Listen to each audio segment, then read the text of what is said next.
हरे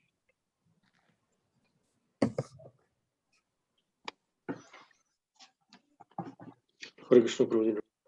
हरे कृष्ण प्रभु जी। प्रभु धन्यवाद प्रणाम। हरे कृष्ण प्रभु जी। हरे कृष्ण। हरे कृष्णा हरे कृष्णा। हरे कृष्णा हरे कृष्णा। प्रभु जी। हरे कृष्ण प्रभु जी। हरे कृष्ण प्रभु जी। हरे कृष्णा हरे कृष्ण प्रभु जी। हरे कृष्णा कृष्णा कृष्णा हरे हरे, हरे राम राम राम हरे हरे।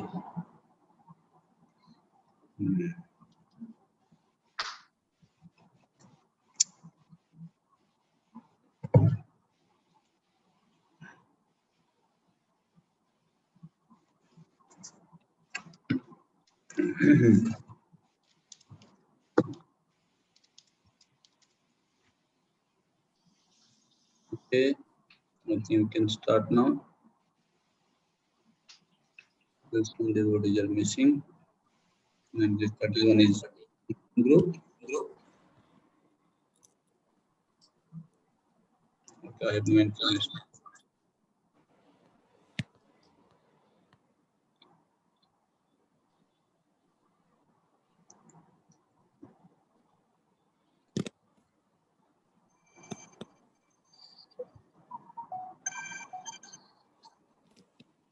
बोलो बोलो। अपना मैं लॉगिन करूँ।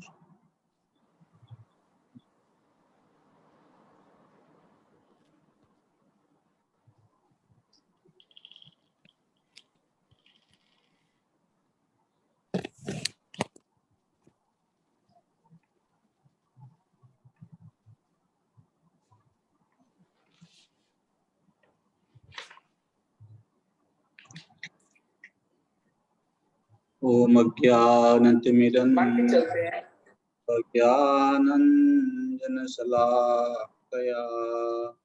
चक्षुरुन्मीलितं येन तस्मै श्री गुरवे नमः। श्रीचैतन्यमनोभीष्टं स्थापितं येन भूतले सोऽयं रूपकदा मह्यं ददाति स्वपदान्तिकम्। वन्देऽहं श्रीगुरो श्रीयुतपदकमलं श्रीगुरून् वैष्णवांश्च श्रीरूपं साग्रजातं सहगणा रघुनाथान्वितं तं सजीवम् साद्वैतं सावधूतं परिजनासहितं कृष्ण चैतन्यदेवं श्रीराधा कृष्णपादान् सहगणा ललिता श्रीविशाखान्वितांश्च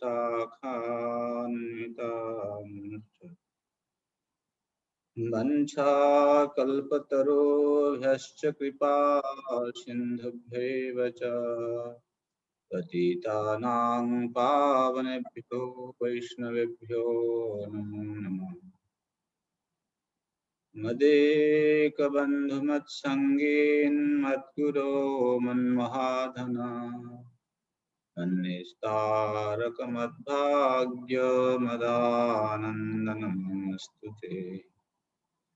असाधु साधुतादायिन् अतीनीच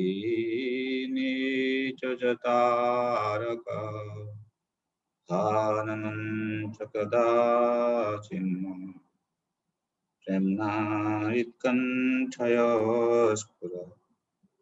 श्रीकृष्ण चैतन्य प्रभु नित्यानंद श्री अद्वैत गदाधर शिवासादि गौरभक्तवृंद। हरे Krishna Krishna Krishna Hare Hare Hare Rama Rama Rama Hare Hare.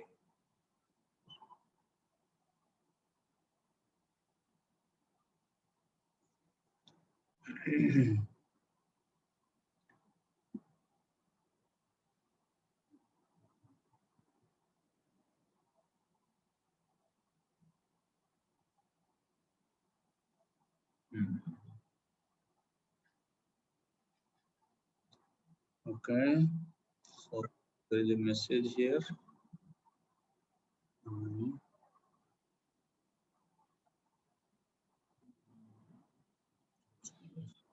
Just 1:19,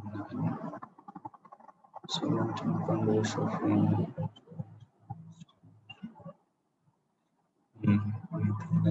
Krishna and Jayati Roshan Vishnu.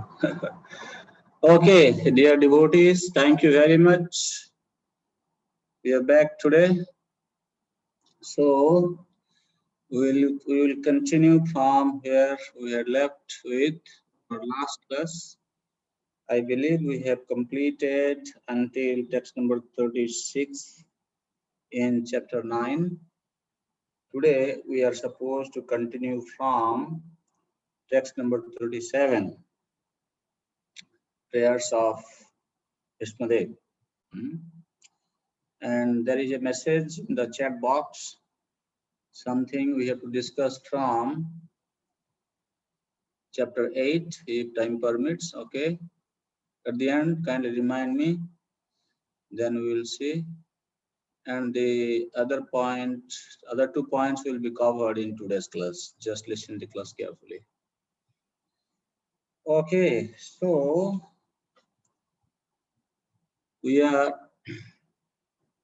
let us bring our mind to the battlefield of Kurukshetra, where Vishnudev is lying on the bed of arrows. The Pandavas have arrived. They are sitting next to Vishnudev. Krishna is also personally present there. And when Vishnudev was ready to leave the body in the presence of Krishna, that's how he concluded his talks, which was manifold meaning. And at that time, Krishna asked Yudhishthira Maharaj, my dear brother, you have not fulfilled the mission why we are here for. Now he is ready to depart. Please ask him the question. So then Vishnudev started discussing about Varnashram duties, Radha Dharma, Sri Dharma, and so on. Then finally, he started glorifying Krishna because Krishna is the object of his attraction, and especially the military form of Krishna, which was envisioned by Vishnudev. Even that was not clearly visible to Arjuna because Arjuna was standing behind. And Vishnudev is very much attracted to that form, and he is glorifying Lord Krishna's activity as Bhakta Vatsala, that you are very dear to Arjuna and you protect him all the time. And when on the battlefield of Kurukshetra, Arjuna was apparently confused. He didn't want to kill his superiors, thinking that he will be the cause of their killer. And you actually destroyed his misconceptions by transcendental knowledge. So therefore, Vishnudev is remembering the causeless mercy of Krishna upon Arjuna, where he took the time out in the battlefield of Kurukshetra, and he imparted him the knowledge of Bhagavad Gita, Atma Vidya, the science about the spirit soul. And therefore, Bhishmadev is now glorifying Lord Krishna's Vatsalya Prem towards Arjuna. Having said that, in the today's verse in text number 37, now Bhishmadev is going to glorify Lord Krishna for Krishna showing his affection for Bhishmadev. Therefore, in starting with 37, let me share this slide, my dear devotees. So from this verse, from 37 and 38, in two verses, Lord shows greatest favor to Bhishmadev. That is what being narrated by Bhishma.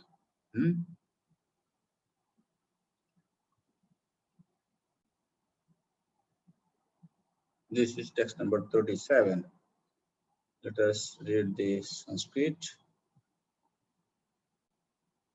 Swanigamamapahaya mat pratigyam ritamadikartumavaplutorathastha dhritarata charanobhyachaladgu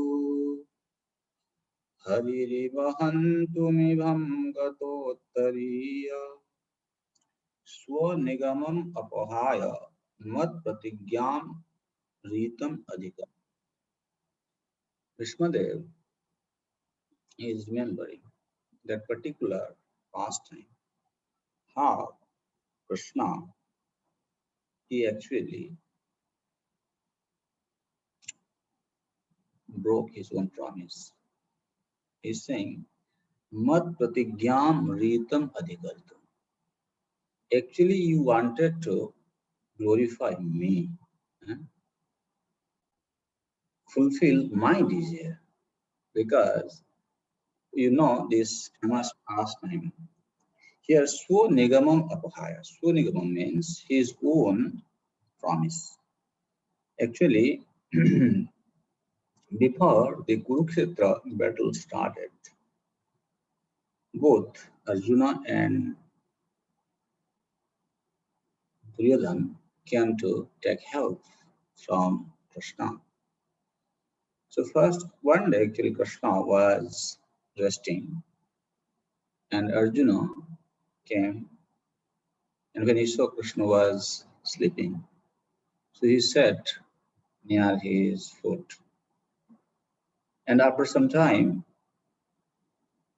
Duryodhana came and he sat near the head of Krishna. When Krishna woke up from the sleep, of course, that was the pastime of the Lord. He was not sleeping. Sleeping is a sign of ignorance. And he first saw Arjuna who was sitting near his foot. And he asked, "Oh, Arjuna, when did you come? How are you? Everything?" So he started speaking to Arjuna. Then Duryodhana made some boy saying, "Oh, I am also here." Then Krishna said, "Oh, you are here. Okay, so where are you here for?" Krishna knew that both of them have come to take assistance from him. Then Krishna, he sat in the middle and made Arjuna to sit on the left-hand side and Duryodhana on the right-hand side.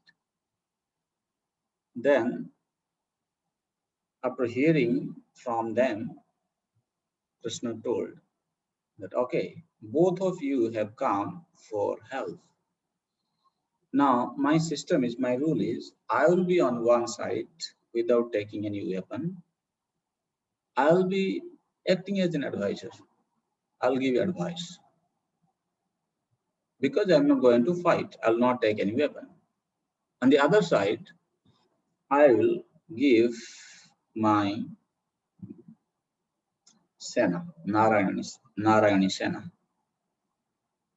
So Duryodhana was thinking, I have got big people, Vishmadev, Dronacharya, Kripacharya, Ashwatthama, Karna. I don't require any advice from Krishna. what advice is going to give me? It's not required for me.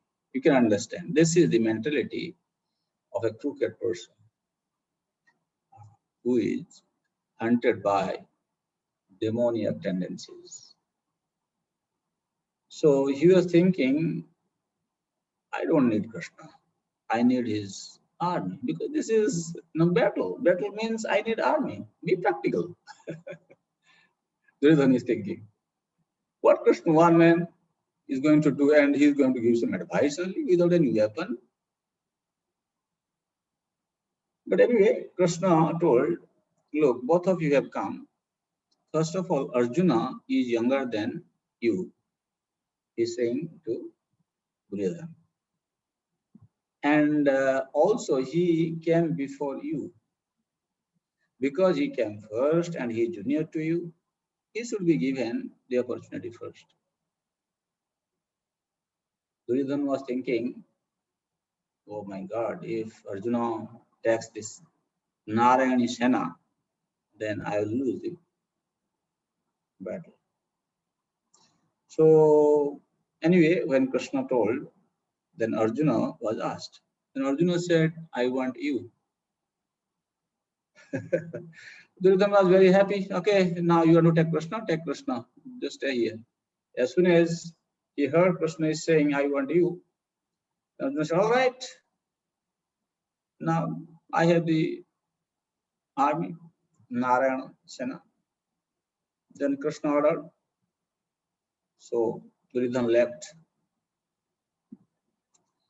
After that, Krishna asked Arjuna, he said, Arjuna, are you not mad? Do you have, is your brain working properly? Arjuna said, what happened? Yes, my dear friend, I am all right. Everything is fine with me. I am not mad. He said, Krishna said, I gave you opportunity first. And I told I'm not going to take any weapon. Still, you choose me. Why did you make this mistake? Arjuna said, Krishna said, actually, what can I do for you? He said, you are my friend, you can do anything for me. He said, what? Okay, you can drive my chariot even, right? He said, yeah, I can do that. You see, it's a very interesting point. So Krishna agreed to become the chariot driver of Arjuna. And then in the battle, you can see what Krishna is going to do. And especially in this connection, Prabhupada referring to that past time when this Kurukshetra battle was going on. One day, Duryodhana came to Vishmadev. He said, Pitamaha, grandfather, it looks like you are not fighting with all your might, because I can see from time to time, whenever you are coming near Arjuna or any Pandava, you are sidelining. You are never fighting with them.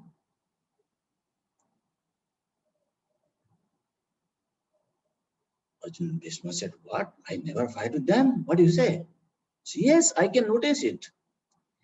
And it went to an extent where Duryodhana, he said, my dear grandfather, I have been maintaining you. You can imagine such a big talk Duryodhana is giving. Bhishmadev is a Kshatriya.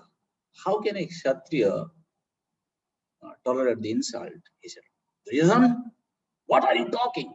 He said, yes, you are eating my food. I am giving you food.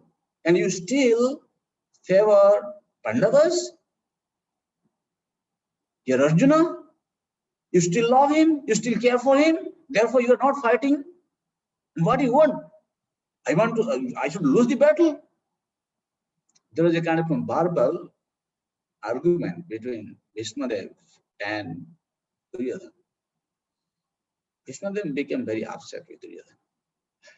And he said, okay, look, Duryodhana, I am keeping these 5 arrows for 5 Pandavas.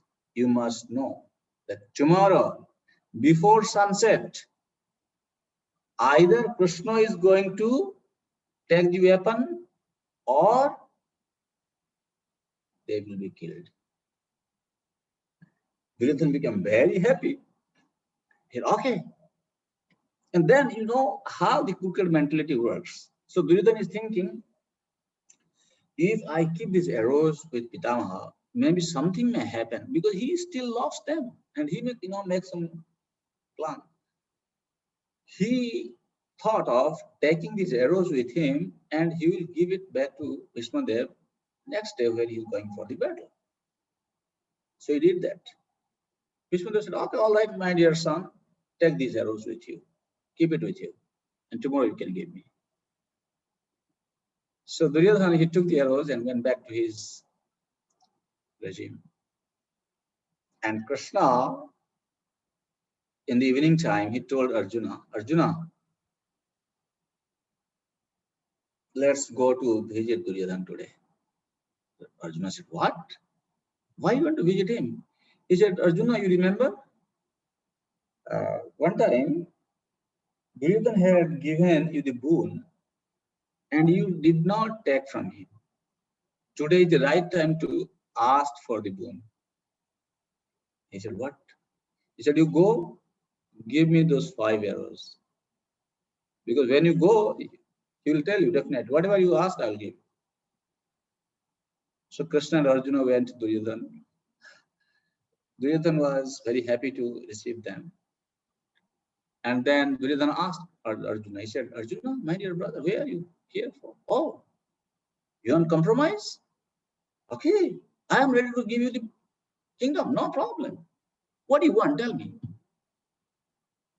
He said, my dear brother, you remember, you had asked, you're supposed to give me the boon, so I am here to take the boon. He said, what do you want? Then Arjuna said, give me those 5 arrows. Because Duryodhana had already promised that whatever you ask, I'll give you. So that he had no other choice than handing over those 5 arrows to Arjuna. And Duryodhana, he gave it. After that, when Bhishmadev came to know, he understood. This is definitely Krishna. Otherwise, who can make such a plan? All right. Bhishmadev thought, okay, now my promise is tomorrow, either Arjun will be killed or Krishna have to take his weapon. He has to break his promise. That is what he is remembering, that mat pratigyam ritam adhikartam avaplutarathasya. You got down from the chariot and dhritarana abhyachaladgu. By taking a chariot wheel in your hand, you started hurriedly running toward me. And how? Hariva hantum evam gatottariya. Just as a lion goes to kill an elephant. While Krishna was running towards Vishnudev, his uttariya, outer garment, fell on the way. And Arjuna was very much concerned from behind. He was trying to stop Krishna. My dear friend, what are you doing? What are you doing? You should not be doing this. Because whole world will criticize you. You are breaking your promise. But you can imagine, Krishna was ready to do anything to protect his devotee Arjuna. So, Prabhupada comments in his purport, he is saying that Hmm.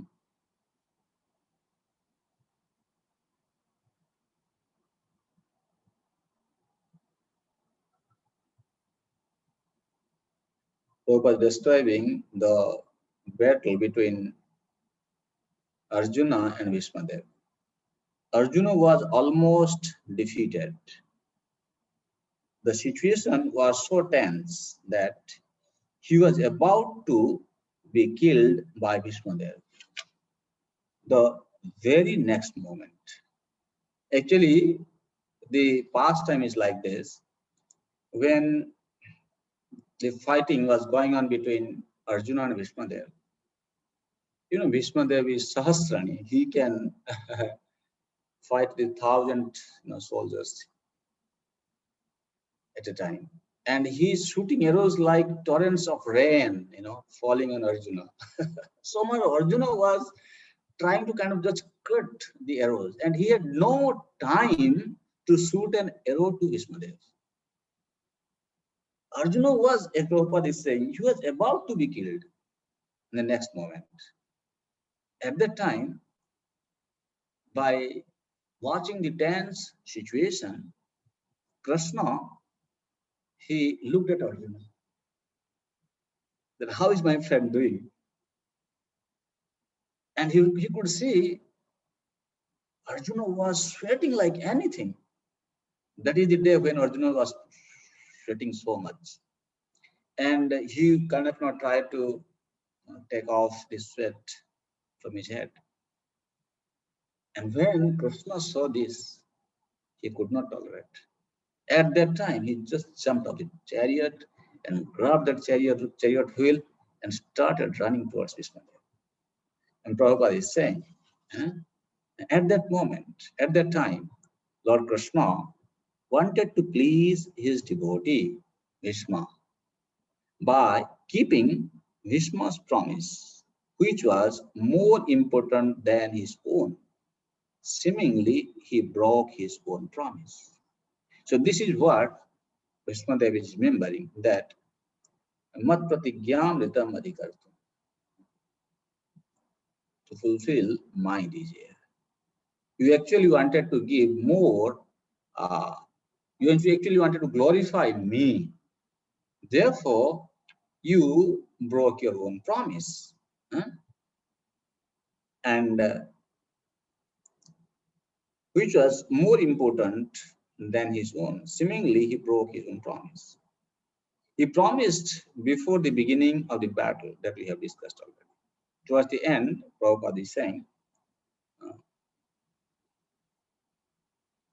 when just Krishna is ready to kill Vishmadev, at that time, sun sets. So the fighting of the day was thus ended at that very moment.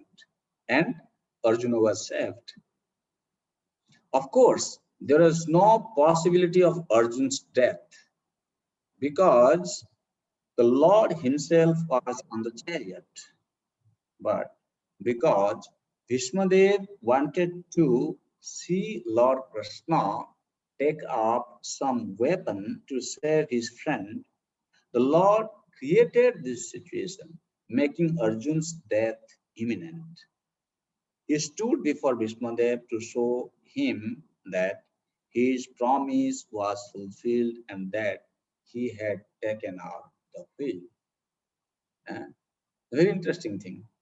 Krishna, devotees of Lord Krishna, they work for Krishna, to glorify Krishna, to serve Krishna. And Krishna is ready to glorify his devotee. This is our God. Therefore, you should go to Krishna, not to demigods.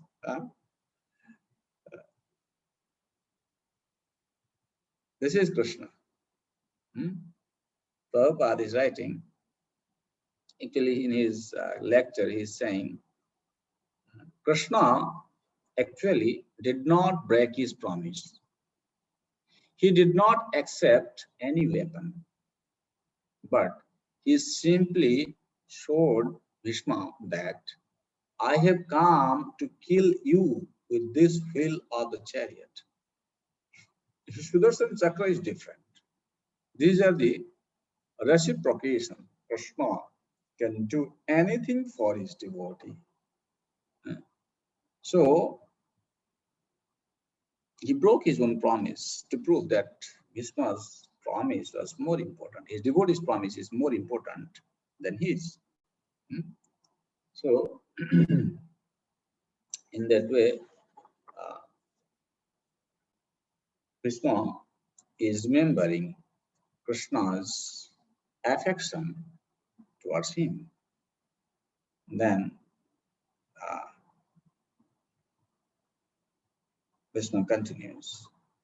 Text number 38. Sita visikhato visirnadamsa shataja pariplutatataino me prasabham abhishasara matpadhartham sabhavatu me bhagavan gatir mukunda. He's saying that Mukunda, Krishna, become my destination. And what he's saying? Sita Vishikha Hato Vishirnandam Shataja Paripluto Atatai. Here Vishnudev is considering himself an aggressor, an Atatai, because when Vishnudev he shooted arrow at Krishna, Vishirnandamsha, it actually broke the armor of Krishna, and the tip of the arrow scratched Krishna's body, his skin actually. Shataja paripluta. Shataja. Ja means born. That which is born from shata means scratch, wound, you can say.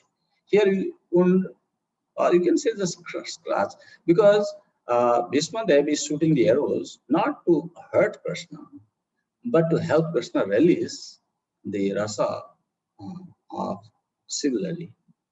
So, in that way, Shataja paripluta atatainame and prasabham abhishasara madbadhartham. So, Krishna was actually in an angry mood. He was rushing to kill me. And what happened?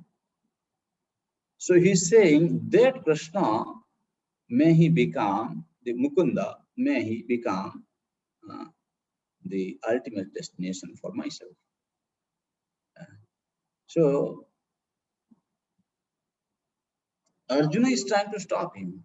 He's saying, please don't kill him.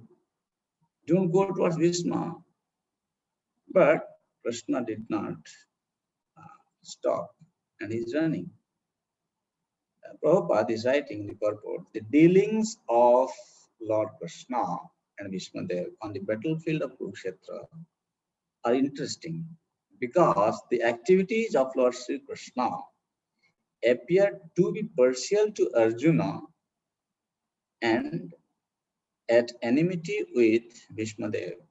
But factually, all this was especially meant to show special favor to Vishnudev, a great devotee of Allah.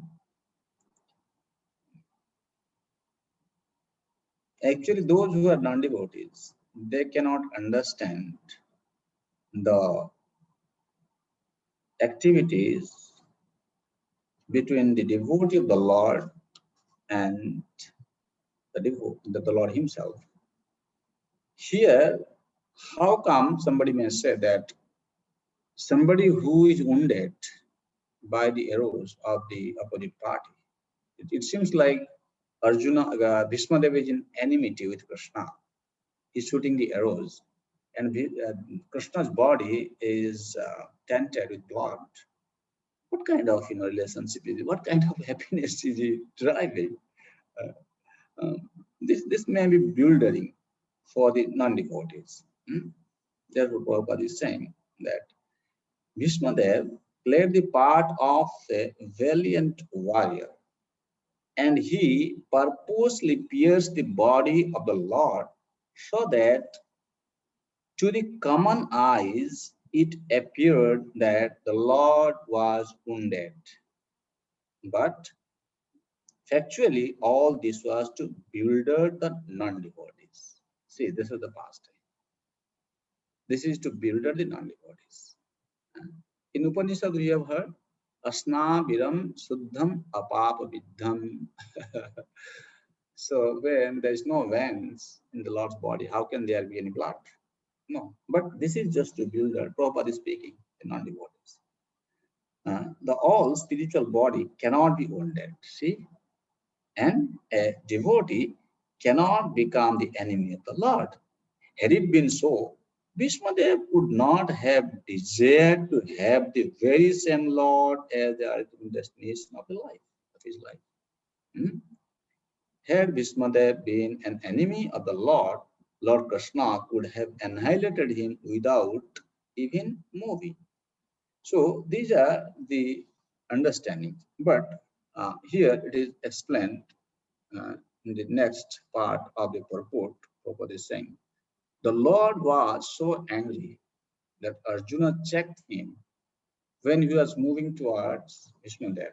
But in spite of Arjuna's checking, he proceeded towards Bhishmadev as a lover goes to a lover without caring for hindrances. Apparently, his determination was to kill Bhishmadev, but factually, it was to please him as a great devotee of the Lord. Actually, why? Bhishmadev helped him to release this rasa, bir rasa, in the fighting spirit. So next, in 39, he continues the next pastime.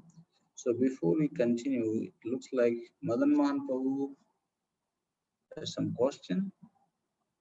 Hare Krishna Prabhuji, I was thinking like this pastime is so nice, but I mean at our level, how can we relate to it or apply it in our, because this concept is very nice that the Lord, I mean, is willing to do anything for the devotee. So it'll be nice to hear from you. How can we relate it in our own services? Like I'm projecting it to our, because this is very high level, very nice pastime, but very high level. Thanks, Prabhu.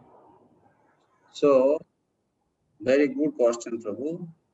For this, I would like to bring to your attention the purports of 39 and the purport of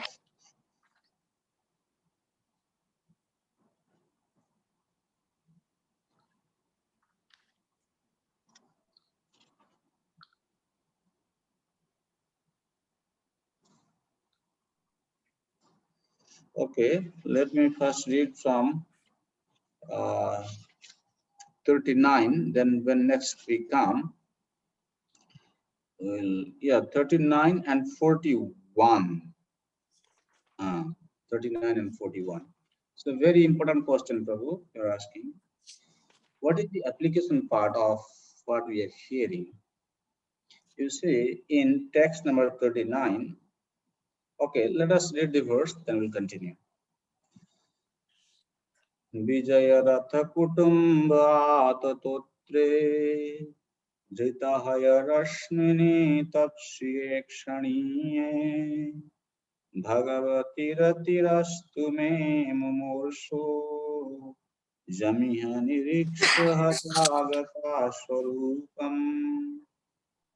Here, Bhishmadev is addressing Krishna as Vijaya Ratha Kutumba. Kutumba. Kutumba means Sridhar Swami actually explains in his commentary. He says,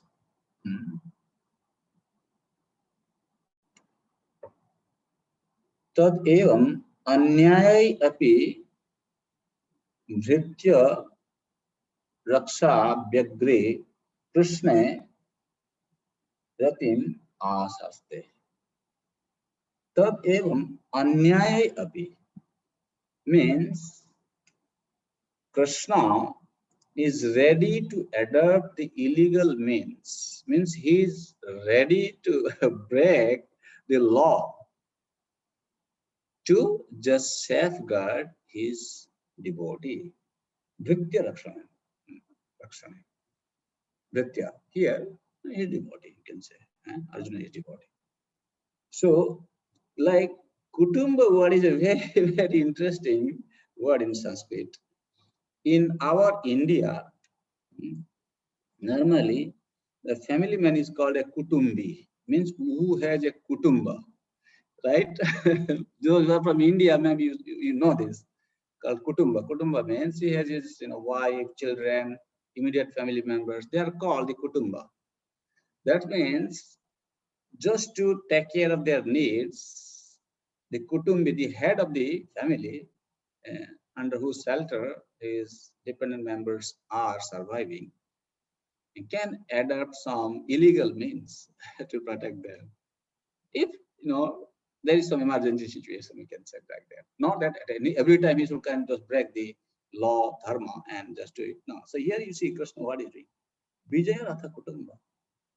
Vijaya is one of the name of Arjuna. And the chariot of Arjuna, Vijaya Ratha, is Kutumba for Krishna. That means he is ready to do anything and everything just to protect Arjuna. And what he is doing? Atatatre dhritaha rasmini tasya ikshani.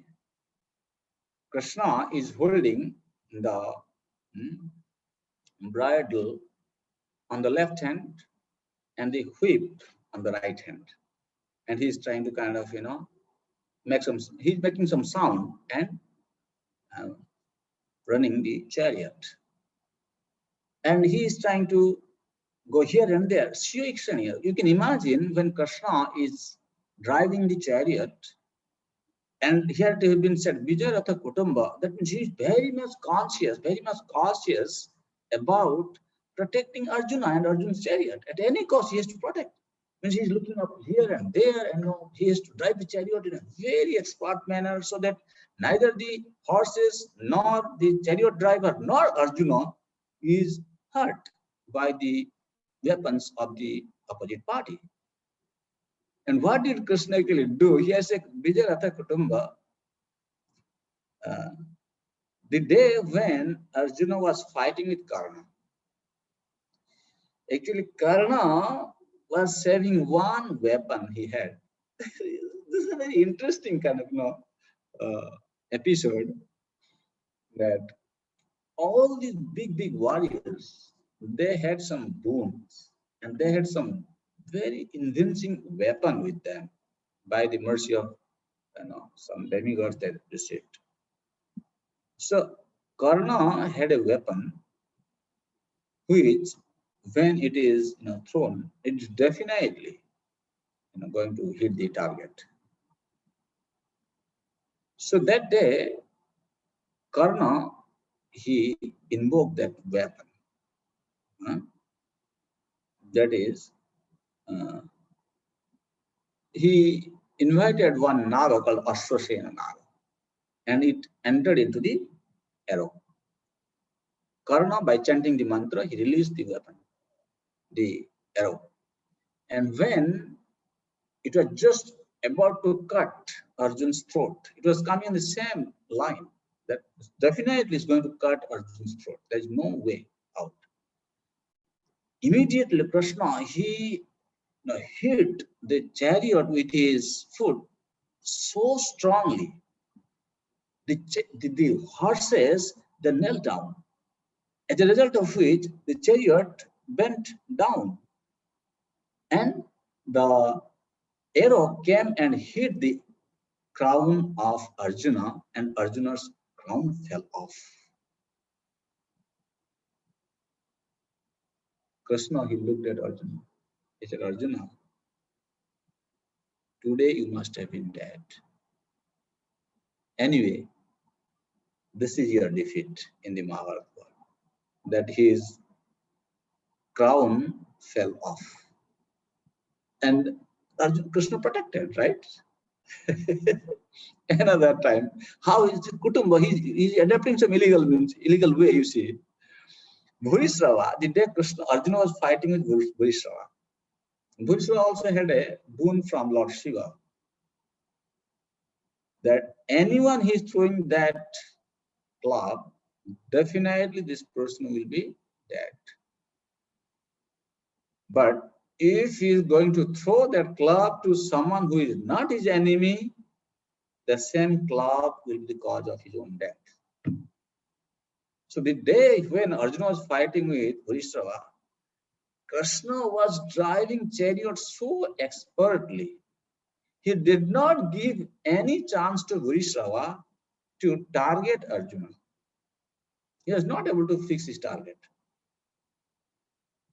And after some time, Bhurisrava really became very upset with Krishna. He said, "You, Krishna, because of you, you are driving chariot so fast. Before I can try to end the goal, you just take him away." He became very angry at Krishna and he threw his club at Krishna. The boon was, if he's throwing his club to someone who is not his enemy, then the same club will be the cause of his death, own death. So the same club returned back and killed him, Bhurisrava. So you can see how Krishna is ready to protect his devotees, his friends. So here, as Prabhuji said, our Madanman Prabhu, that these pastimes are very sweet, they're very nice to hear. But what is the application part? Yes, the application part. I'll read one part from Prabhupada's purport, then I'll explain. A devotee more easily attains samadhi. Samadhi means remembrance, constant remembrance. What? The question then comes, constant remembrance of what?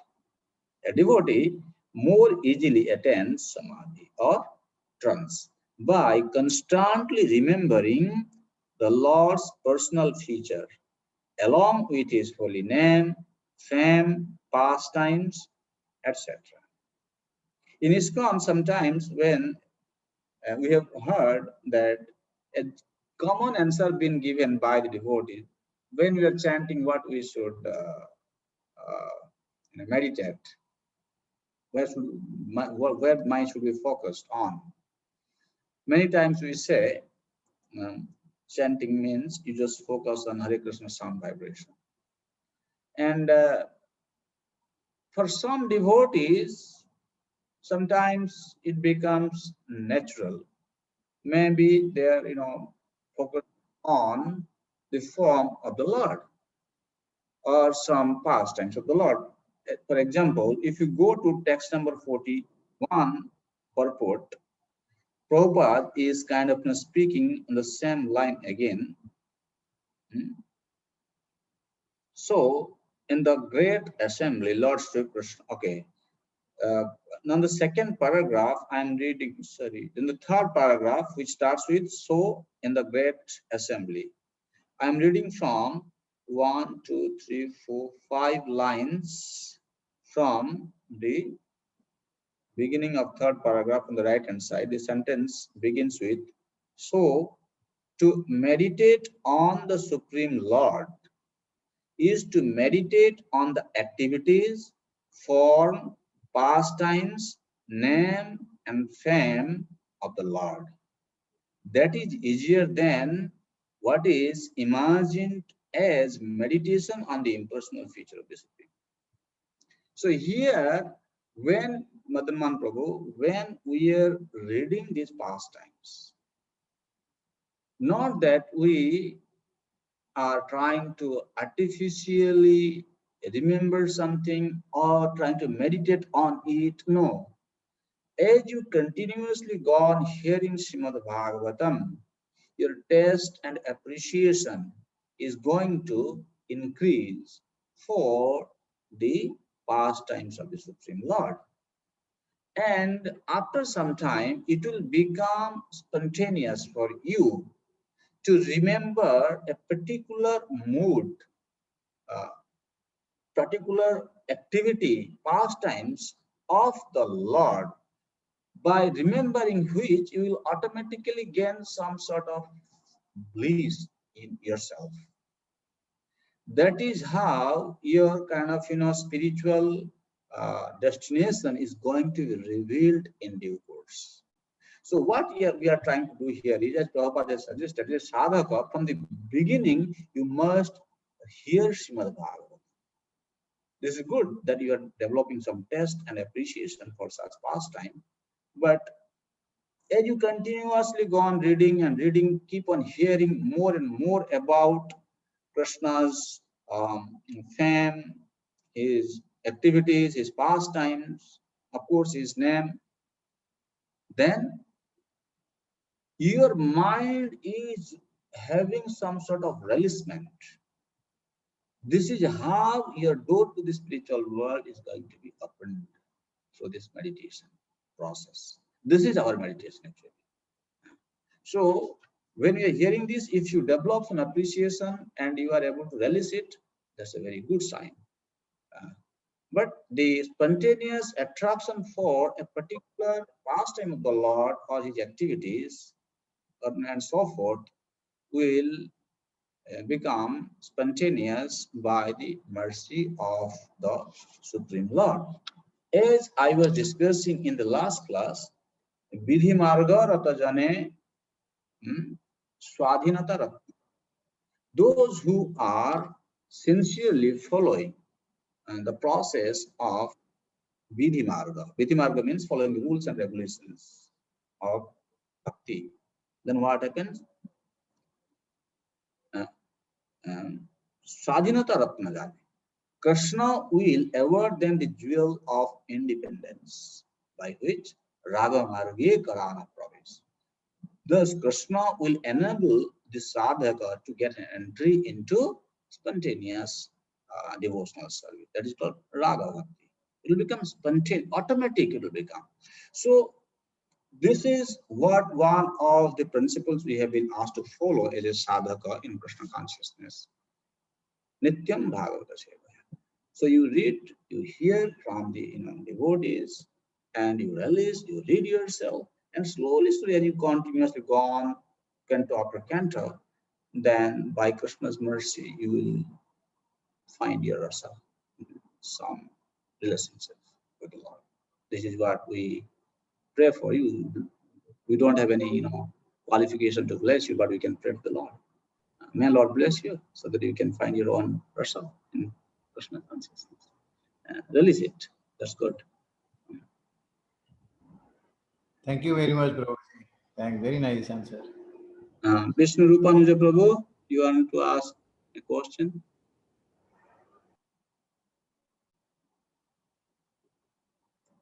Hare Krishna. Vishnu Rupanuja Prabhu, can you hear me? Maybe Prabhu is having some issue with his mic or computer internet connection, could be. Devotees, can you hear me clearly? Yes, Prabhuji, we can hear you. Yes, Prabhuji. It is very clear. Okay, I think maybe Prabhu is having some issue with his system. Okay, Vishwarupanuja Prabhu, when you are ready, I don't know whether you are hearing me or not. This is a kind of a limitation in online teaching. But anyway, we have to tolerate each other. Okay, when you are ready, we can deal with you. Thank you. So,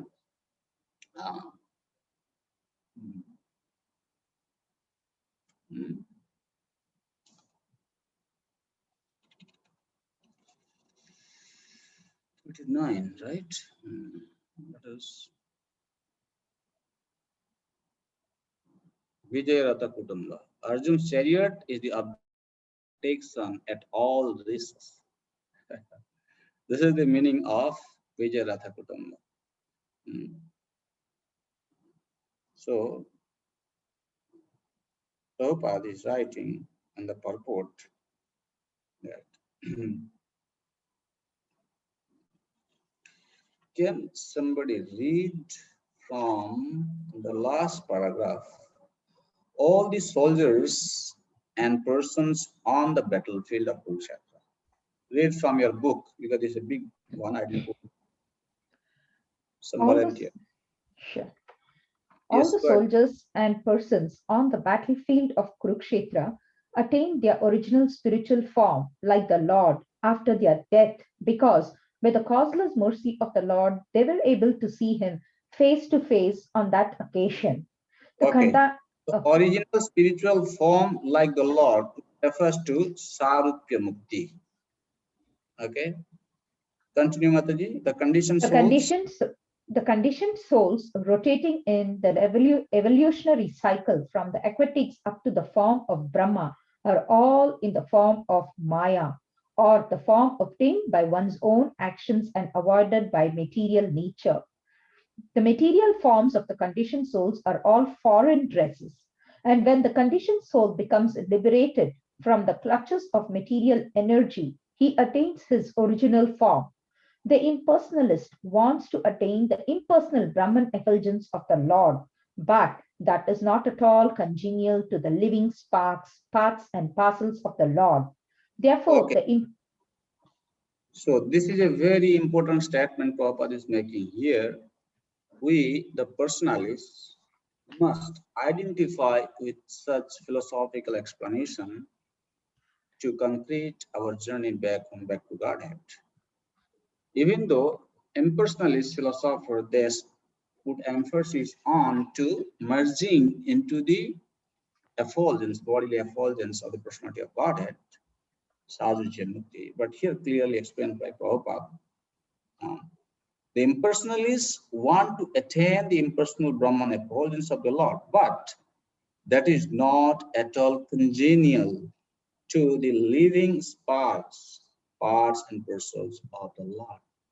Because in our Gaudiya Vaishnava understanding, our conclusion is Jiver Swarupa Nitya Prashna Das.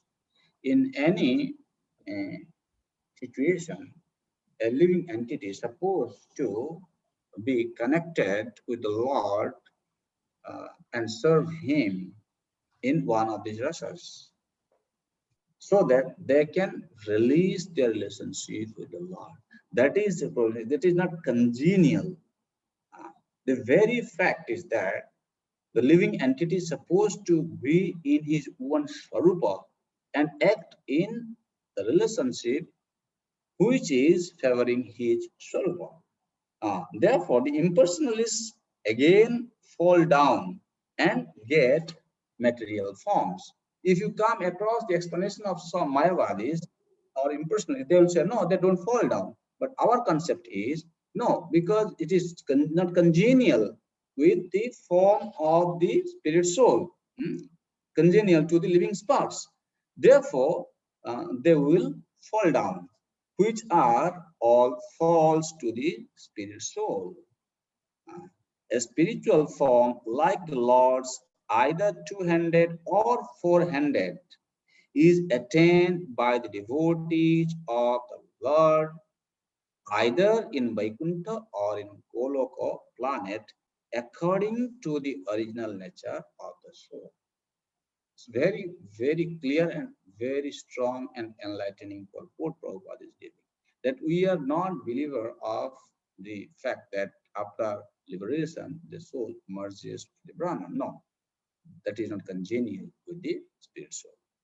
And this form, which is 100% spiritual, is the Swarupa of the living being. And all the living beings who participated on the battlefield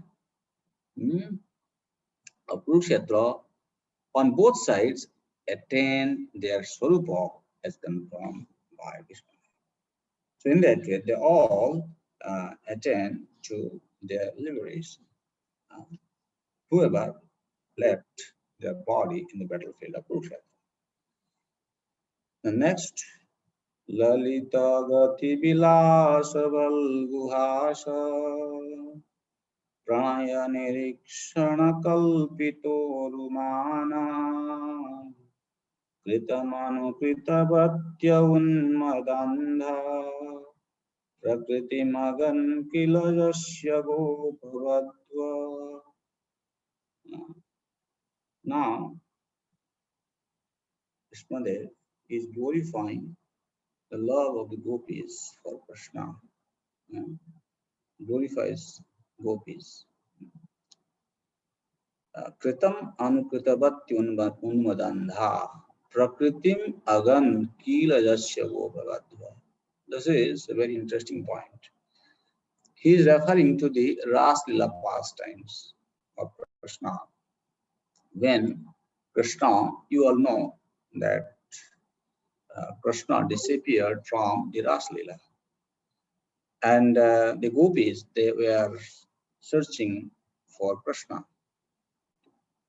and they could not find Krishna. Then Bhagavatam said, Puna pulindamagatya kalindi Krishna kalam. The gopis, they all assembled again on the bank of Yamuna, Kalindi. And what happened? Kritam anukritavatyunmadanda. At that time, they were remembering the Lord, and who actually became so identified, so identical with Krishna's pastimes, they started to perform those pastimes, just like it is said in a Govardhana Dharana. It is said, Govardhana Dharana Dikam Anukitavatya. They actually, their movements of their body, the mudras, they were showing different mudras, uh, manifesting Krishna's pastimes like holding Govardhan, maybe drinking Davagni, and so forth, Kalyadaman, Putanavad. So they started to move in that way. That's why Vishmadev is saying that Kritam Anukritavati. So why he's glorifying the gopis? Prabhupada is writing in the purport that Bhishma's aspiration to remember the gopis is a prayer to have their mercy. So at the last stage of his life, the Lord is satisfied more when his pure devotees are glorified. And therefore, Vishmadev has not only glorified the acts of Arjuna, his immediate object of attraction, but has also remembered the gopis who were endowed with unrivaled opportunities by rendering loving service to the Lord. You should know, my dear devotees, we are here in this world. This is like a stage. Here we are, this is actually rehearsal going on. Like before the artists, they come to the main stage for their performance, drama performance, or you can say the dance performance, whatever. They undergo some rehearsal, series of rehearsal attempts they have to undergo. And when they become fully ready, then they go to the main stage for actual performance. So here you can understand this Vishmadev, who is a Bashu, and Krishna, he lives in his Parthasarathi Loka, and that is this pastime is eternal also, Prabhupada mentions in the purport. So Bhishmadev, he is there in one of his Swarupa originally. He has come here. Therefore, he understands that the Lord is satisfied more when his pure devotees are glorified. This is for us, the conditioned souls, you must understand. Even if we are, because of our conditioned nature, we have developed some sort of enmity towards any devotee, we should not, our enmity should not reflect through our behavior, words, and actions, because the Lord will be displeased. Lord is actually pleased when we glorify his devotees. So in that way, the activities of Bhishmadev here in terms of glorifying Gopi's love for Krishna is that he wanted to set an example for us to follow, that at any cost, in any situation, we must be always glorifying the Lord. And here about becoming the Prakritim Agan. Prakritim Magan means they actually attend the characteristics movement of Lord Krishna.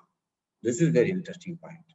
Some others, they would explain it like Prakritim Magan means they actually became one with the Supreme Lord. And how our Vaishnava understanding is perfect in this connection, we can understand this by referring to Prabhupada's purport. Prakriti Madan, the gopis, they became one with Krishna, his nature, his characteristics. That's how Prabhupada's purport, so translation is saying, that themselves imitated the characteristic movements of the Lord. What does it mean? That is unpacked in Prabhupada's purport. If you see the last three sentences from Prabhupada's purport to 40, from the right hand side, I'm reading, the equality is one of perfect ecstasy. Here, equality does not mean that the spirit soul loses his individuality and he merges with the Brahman. No. The equality is one of perfect ecstasy, where the differential conception is completely eradicated. For the interests of the lover and the beloved become identical. That means the experience of joy in union with the lover and beloved is such that at that time the ecstatic experience is same, you can say, for both the parties. So they become one in that way. So when a devotee, he is attached to the Supreme Lord in one of the rasas and he serves the Lord through that particular mood, then that is the equality of one's perfect ecstasy. So we should understand from Vaishnava understanding. What does it mean, being one with the Lord? Continues, 41. Munigana nipavarya sankulenta Sadasi Yudhishthira Rajasuya Isham Arhanam Mutapeda Ikshaniyao Mama Drishiko Charaesha Viratma. Here,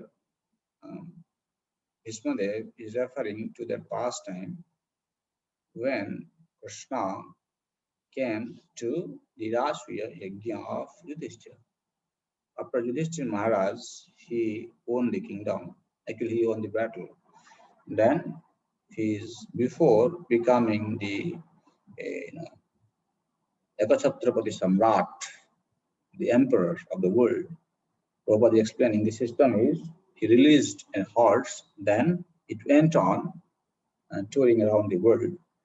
And anyone who did not admit the supremacy, the emperorship of that particular king, then he will challenge. Unless everybody will follow the regime of that particular king. So in that way, at that time, Maharaj Yudhishthira, he actually performed this Rajasuya Yajna ceremony. And in that ceremony, Muni Gana Nipavarja Sankulanta, all these big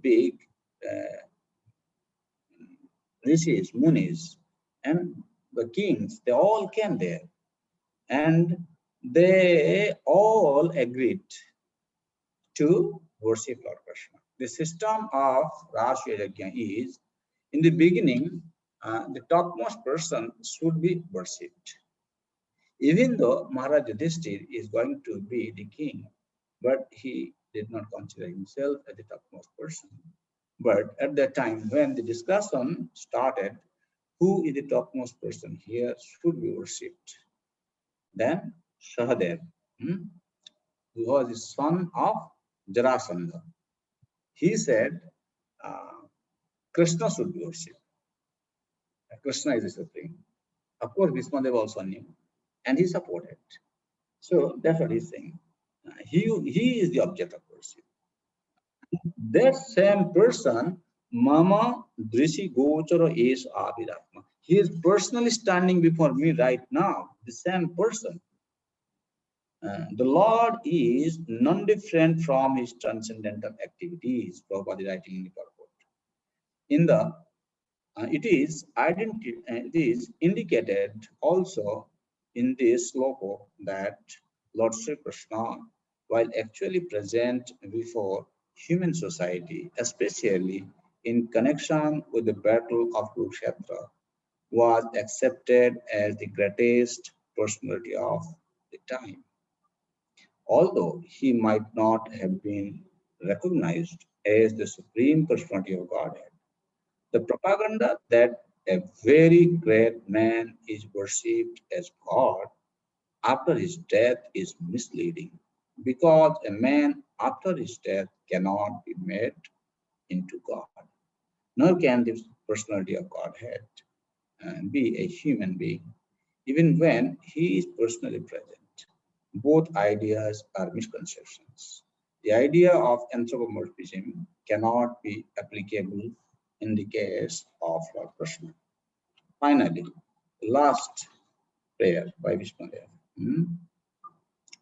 Tamimamaham ajam sarira bhajam hridhishchitamatmakalpitanam pratidrishamiva naikadharkamekam samadhigatosmi vidhuta bheda moha. Now, translation.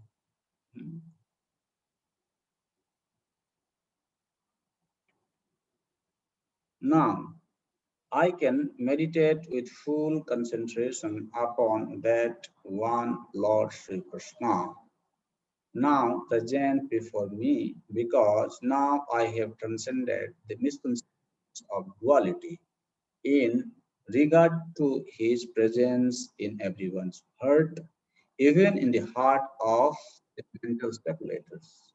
He is in everyone's heart. The sun may be perceived differently, but the sun is one.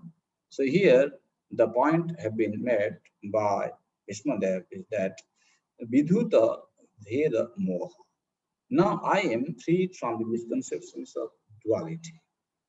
People who are ignorant about Krishna and they do not understand that Paramatma feature of the Supreme Lord is nothing but his partial representation, and the Brahman effulgence is nothing but the bodily rays, which is actually non-different from him.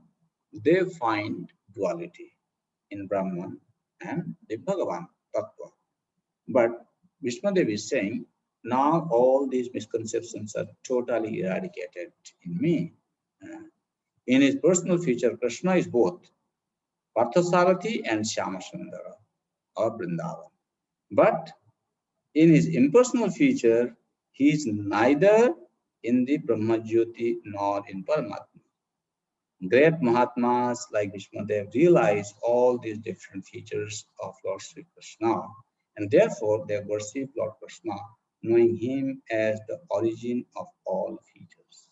That means he is the origin of Brahman and Paramatma features. Therefore, this is how Vishmadev he concludes his prayers. Now, starting with 43. Sutta Goswami is going to give an update to the sages of Naimisharanya. Before we go to the next part.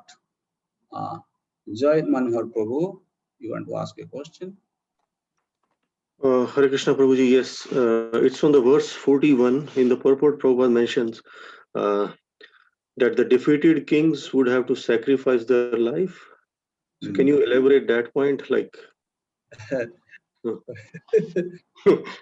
those who defeated me, well, in the battle, they will die. It's not like today's battle actually.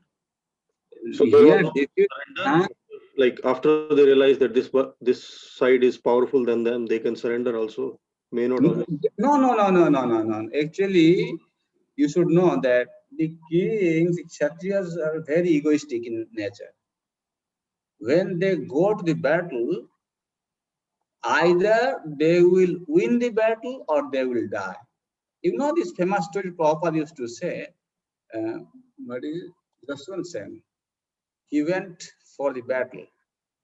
And one day it so happened, he returned to his house without killing the enemy.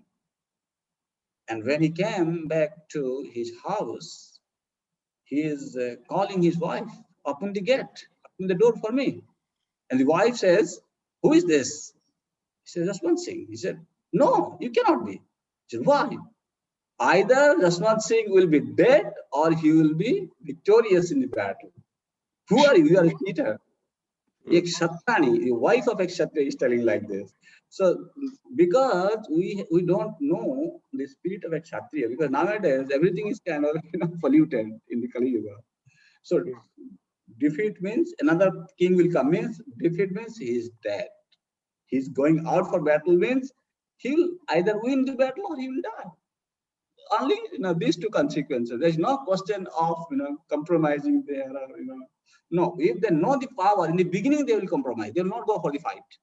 Once they choose the battle, then there's only two options. Therefore, it's like that. Thank you, bro. Okay. So Sutta Goswami is a Sutta Vacha. Krishna evam bhagavati manabhag drishtivritti atmanyatmanaveshya shantasvasuparanat. So Sutta Goswami said, thus Vishmadev merged himself in the Super Soul, Lord Sri Krishna, the Supreme Personality of Godhead, with his mind, speech, sight, and actions, and thus he became silent, and his breathing stopped. Prabhupada writes in the purport, the unique situation at Vishmadev's time of death can be attained even though Lord Krishna may not be personally present. His words of the Bhagavad Gita or those of Srimad Bhagavatam are identical with the Lord. They are sound incarnations of the Lord, and one can fully utilize them to be entitled to attain the stage of Vishmadev. This is a very interesting point. The human form of life is especially meant for dying like Vishmadev. So even though, like Manoranjan Prabhu, this is also a message for you, that when we are going to leave our body, definitely Krishna may not be, or maybe, I don't know, for you, maybe Krishna can come personally also, but many times it so happens that Krishna does not come personally before us. But if we remember the Gita Upanishad, Bhagavad Gita, or Srimad Bhagavatam also you can say in this connection, they are sound incarnations of the Lord, and one can fully utilize them, be entitled to attain the state of Vishmadev. Means, we remember the past times of Narad Muni, Kale Pradurabhut Kale Tadit Saudamini Jatha. At that time, your Parsada Swarupa, Parsada Deha will be revealed to you by the Lord. So just keep on hearing Srimad Bhagavatam. You will also come to the stage of Vishmadev, no problem. Then the next, Sampadyamanam Ajnaya Vishna Brahmani Niskale Sarve Bahubhuste Tusnim Vayam Sheri Vadinatyaye. Knowing that Vishmadev had merged into the unlimited entity of the Supreme, unlimited eternity of the Supreme Absolute, all present there became silent like birds at the end of the day. To enter into or to become merged into the unlimited eternity of the Supreme Absolute means to enter the original home of the living being. Brahman in his Kale, sometimes some others, they actually, explain it differently. Means he became one. No, this is explained by Srila Jiva Goswami that Bhishmadev was in one form, he was already there. In another form, he came here because he's Vasu. Just like in case of Jaya and Vijay, we have said this before also. Jaya and Vijay, when they came down from the Vaikuntha, it is not that there's another article appeared on the newspaper in Vaikuntha, 2 seats are vacant for becoming the doorkeeper in the 7th flat in Vaikuntha. So you can apply for your job. No, there's no message. In the spiritual world, there's no vacancy. Everything is full all the time, complete. Spiritual world is always complete. So Jai and BJP in one form, they were serving the Lord there. In another form, they came actually because they wanted to serve the Lord. So here in that way, Bhishmadev, he went back and he became the same Basu who was already there. So here it is said, Sarve babhuvastes tusnim bayamsi vadinatya. Just like birds, they stopped speaking at the end of the day because they feel now everything is ended. No, the next day sun is going to rise and the day will begin. So similarly, the Bhishmadev is there already. Prabhupada writing in the purport, Bhishmadev, as a pure devotee of the Lord, entered the spiritual realm in one of the Vaikuntha planets where the Lord, in his eternal form of Parthasarathi, predominates over the unconditioned living beings who are constantly engaged in the service of the Lord. The Lord and affection which bind the Lord and devotee are exhibited in the case of Vishmadev. Vishmadev never forgot the Lord in his transcendental feature as the Parthasarathi. The Lord was present personally before Vishmadev while he was passing to the transcendental world. That is the highest perfection of life. Then 45. After that, what happened? Now Vishmadev left his body and tatra dundubhayo nedu devamanandavadita dunduvi. They started sounding those drums in honor of Vishmadev. Sasamsud sadhavoragya khapetu puspavishta. And what happened? There was flowers dropping from the sky. So this is how Vishmadev, he went back. And tasya nirhanadini sampare tasya bhargava yudhishthira karayitva muhurtam dukkhito bhavat. Of course, because Vishmadev left his body, so then he has to perform the funeral rituals. So after performing that, Yudhishthira Maharaj was momentarily overtaken with grief. Then what happened? All these sages, they went back to their respective hermitages, and finally Yudhishthira Maharaj, he returned back to Hastinapur. Thereafter, Maharaj Yudhishthira at once went to the capital Hastinapur, accompanied by Lord Sri Krishna, and there he consoled his uncle and auntie Gandhari, who was an ascetic.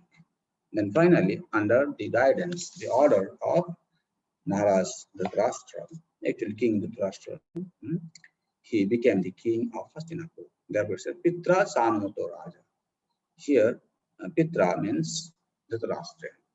By the order of Dhritarashtra, actually Yudhishthira Maharaj was supposed to be the king. So anyway, now Dhritarashtra, he gave the permission. So Pitra Sanumato Raja Vasudevanu. Of course, and also Krishna gave him order. Chakara Rajyam Dharmana Pitrupaitavaham. Actually, even though Yudhishthira Maharaj became the king of Hastinapur, he would not do anything, he would not take any decision without first consulting with Dhritarashtra. He was so loyal. He was a perfect king actually. He knew that without respecting the superiors, the seniors, I cannot be successful in my attempts. So in that way, he never transgressed the law of etiquette. That's Sachakaram Rajyam Dharmena. This is dharma, that we should always abide by the instructions given by the superiors. So this is how we are concluding the 9th chapter, the passing away of Vishnu. Thus, and the Bhaktivedanta purpose of the 5th canto, 9th chapter of the Srimad Bhagavatam, entitled The Passing Away of Vishnudev in the Presence of Dr.Prashant. So, I think we had something to.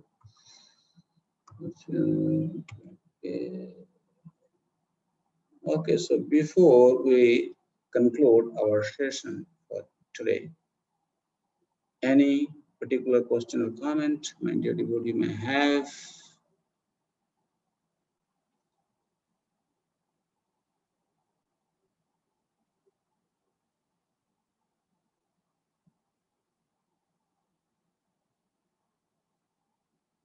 Okay, it looks like no question is there. So what we can. Prabhuji, sorry, Prabhuji. A side question. Uh, in the purport of 39, Prabhupada writes, and you also read it, that evolutionary cycle from the aquatics up to the form of Brahma. So I was thinking like aquatics are supposed to be higher than the plants. No, Prabhuji? I No, mean, the theory of evolution according to Bhagavatam is starting from aquatics, the life. so The creation. plants are higher up than the aquatics. Higher ups, they I mean, can later. First, they're born as aquatic because everything is devastated. Anyway, this is one system. That everything starts with the aquatic form and until the Brahma.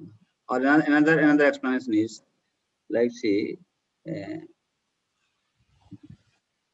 that is the kind of lowest species you can say, and then gradually they evolve to the highest species, which is called Brahma, the Brahmana. Anyway, so I think let us look into the question. Shanti Mataji is asking this, right? Shanti Mataji, are you there? Hare Krishna. Hare Krishna. Yes. So you had something from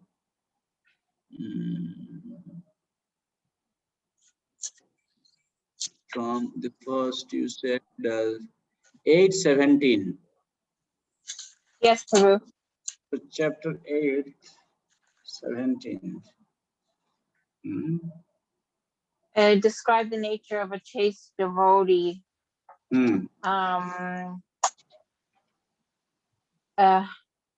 Somebody who never asks for the Lord's help, even for deliverance from danger.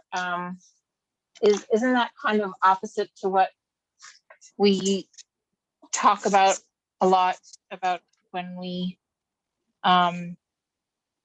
need to ask the Lord for help, or even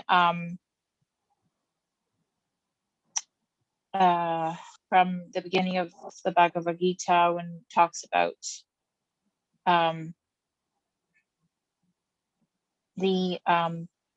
the bets and how the ropes are coming off, and then she cries out to Krishna, please help me, this kind of thing. So I'm just wondering why would they say this?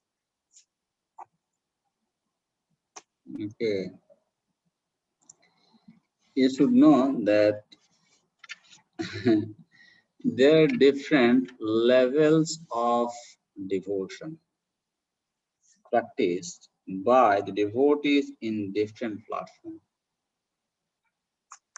You know, there are 3 levels of Vaishnavas, right? Kanistha, Madhyama, and Uttama. Yes. So there are some devotees who are not in the highest platform of devotional service, which Rupa Swami says, Anya Vilasita Shunyam. When we say this, read that portion from purport, what you read just now. One should not therefore look for help from imperfect living beings or demigods, but continue. Sorry, you say Mataji. I put down never ask for help never ask the Lord for help. Do not look to others, namely any other being or demigod, even for deliverance from danger. That's what I was also reading, right? Look for help from imperfect living beings like demigod. So that is called other desires. Anya Vilasita Sanyam. We should not have any other desire than serving Krishna as Krishna desires. If I am having a desire for self-preservation, no.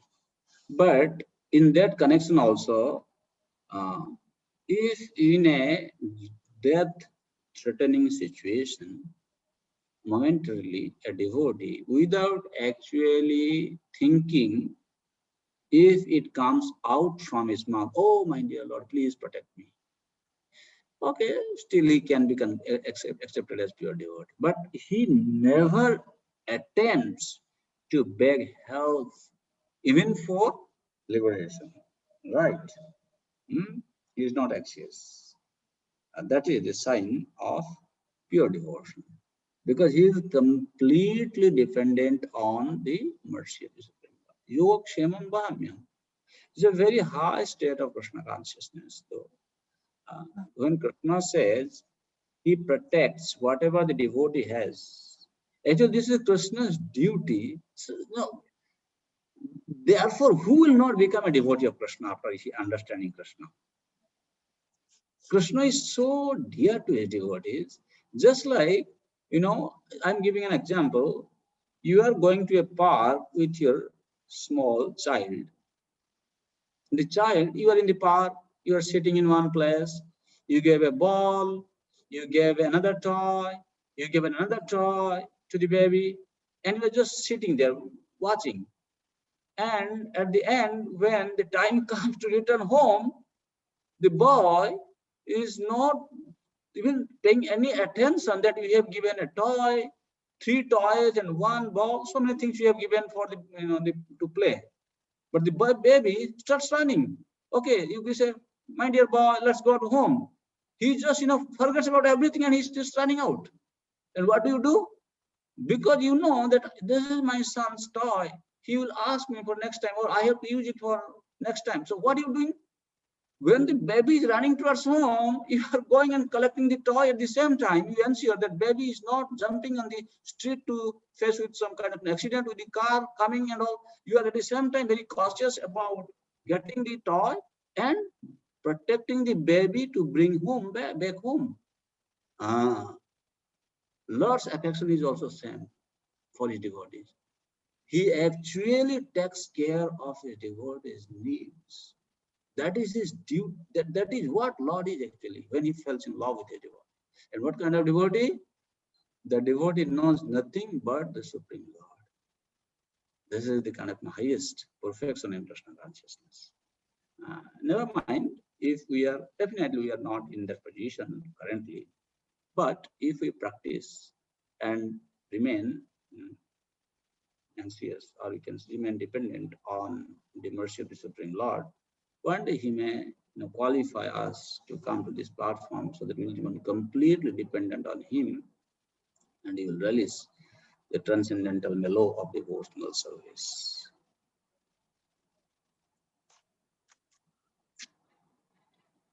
Makes some sense, Mataji. Yes, Prabhu, that's great. That's allowing me to elaborate on that question. So then, one more, chivalrous humor. So in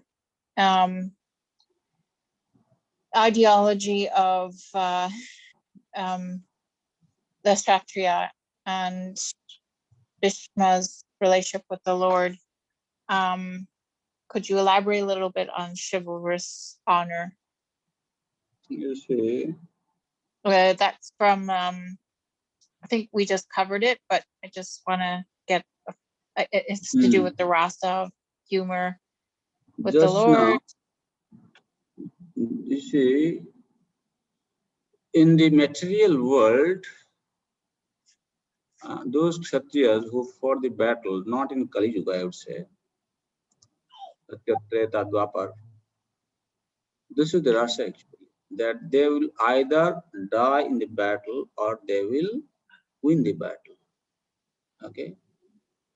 And the Shastra says when a Kshatriya goes to the battlefield and fights on the religious ground and leaves his body, then Krishna says, no, prapshasi sargam, jitva va bhangshasi mahim. If you die, you will go to heaven. You will enjoy heavenly happiness. And if you die, you will come to the world to enjoy worldly happiness. But you can see if a Kshatriya who is fighting the battle on the ground of the dharma, he's actually happy, he's relishing. But in case of Krishna, it is not like that. I mean to say, even though in the material world, a Kshatriya is also enjoying his fighting spirit, sporting. In case of Krishna, here what is happening? Krishna is actually trying to please his devotee by seeing what his devotee's loving exchange is attributed to Lord Krishna. And Krishna is also very much in love with his devotees to reciprocate accordingly, that he is being defeated. Like, let us say, forget about this in a Kshatriya spirit. Let us talk about Krishna's childhood pastime. So one day Krishna was playing with Sudama and other covered boyfriends. So Sudama, Sidam was on the opposite side and Krishna was on the other side. They went on playing. The entire whole day, Krishna was winning. And Sidama was really feeling very much dejected.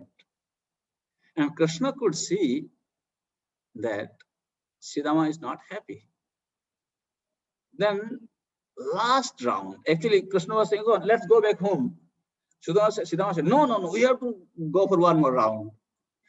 And Krishna could really understand that this time I have to ensure that Sidama wins the game. And Krishna actually did that. And the trick was, whoever is going to lose, they have to carry the opposite party, the winner party. So this time, Sridhama won the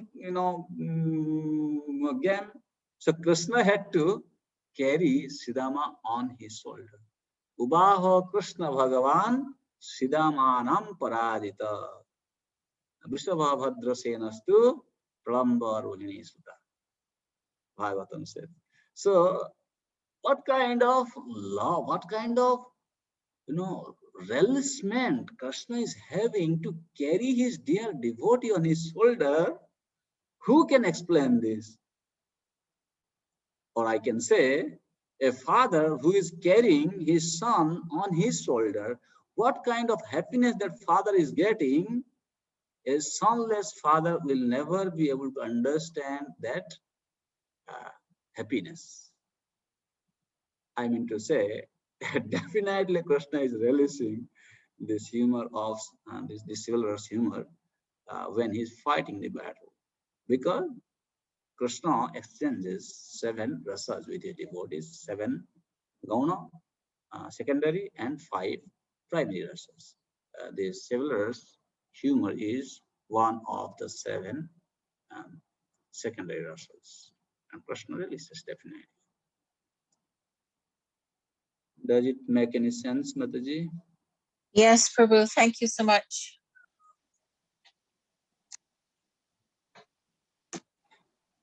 Thank you, thank you, thank you, my dear devotees. I'm really extremely sorry for not able to conduct the class last time and last time because of the Gaur Purnima and some other things that came on the way. But anyway, by the mercy of Sri Chaitanya Mahaprabhu, we have concluded our lesson 3 today. And next week, there will be test. And the following week, if everything goes well and good, we will start with the next unit. A lot of things are actually going on in my right now. I am trying to kind of manage and cope up with the things. So please pray for me so that we will be able to meet again after 1 week. So before we conclude, let's read this concluding statement for today.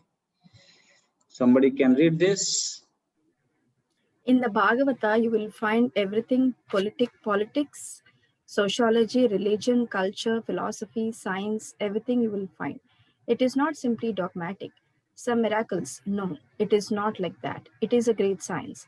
Therefore, in the beginning it is said, Nigama kalpataror galitam phalam idam. Nigama means the Vedic literature. Nigama, so the essence, the quintessence of Vedic literature, Srimad Bhagavatam. Srimad Bhagavatam, Canto 1, Chapter 9, Text 49, Mayapur, June 15. Okay, so you can prepare on this. This is your reading assignment for the next class. Chapter 10, text number 2 and 3. What is the motive behind Maharaj Yudhishthir accepting the duty as a king? And what did he do to become a successful executive head? Because many of you, I know, are acting in the capacity of the managers or some administrators in some centers, in some temple, in around some congregation. So you need to understand the science of leadership here. Even though Maharaj Yudhishthir was acting as a Kshatriya king, but simultaneously he was a devotee of the Supreme Lord. So you being a devotee of the Supreme Lord, what are the principles, management principles you can draw to see how he was successful in becoming the executive head of the state? And what was the mood of Maharaj Yudhishthir in performing his duty as a king? So you can have some learning objectives for you there from there. And we are expecting that you will share with us in the next class. Thank you all very much. Srila Prabhupada ki jai. Thank you, Prabhuji. Yes. Hare Krishna, Prabhuji. Thank you. Hare Krishna. Thank you, Prabhuji. Thank you. Dandavat pranam Prabhuji, Hare Krishna, Kalpatarupesa, Pranam. Kalpatarupesha Pustanam, Pavanebhyo Vaishnavebhyo, Ananta Koti पतितानां Vaishnavesha. पावनेभ्यो वैष्णवेभ्यो नमो Thank you. नमः अनंत कोटि वैष्णव वृंद की जय श्रील प्रभुपाद की जय Hare Krishna. Hare Krishna. Hare Krishna. Hare Krishna. Prabhu, Dandavad Pranam. Krishna Prabhuji, Dandavad. Thank you, Prabhuji. Thank you, Prabhuji. Jai Shri Prabhupada. Ladini Gopika Mataji, can I call you back now? Sure, Prabhu. Okay, I'll call you back on your mobile.